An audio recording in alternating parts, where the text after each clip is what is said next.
It's no secret that common roof repair products are designed to be temporary and ultimately fail. And we set out to create a ultimate repair product that would last for the lifetime of a customer's building.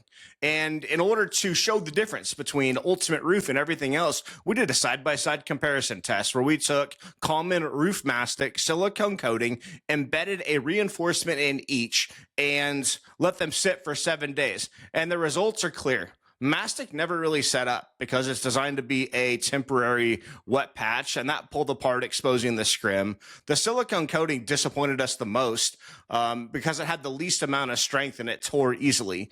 And the results for Ultimate Roof speak for themselves, where not only can you not tear it, but you can beat it with a hammer and you can't go through it. It's simple enough that you can install with just a bucket and a rubber glove. And you grab a handful, place it wherever you want, and it's the ultimate way to make your roof patch last for the lifetime of your buildings.